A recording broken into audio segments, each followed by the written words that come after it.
The Bauer 4.5-inch circular saw. Is it worth it? You gotta know it don't come with a blade. Blade sold separately. No battery. This is the tool only, okay? But for $59, is it worth it? Let's check it out. So I got the Diablo fine finish blade for mine, since I'll be cutting a lot of plywood and stuff like that. What was the blade, like 20 bucks? Not that bad.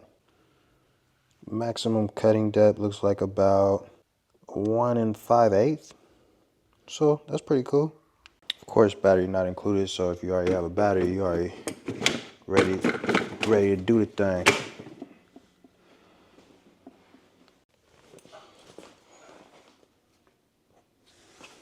Test cut. Safety first.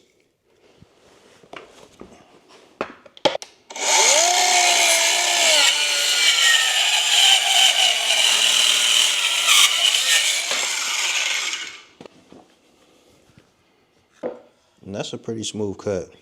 So I would say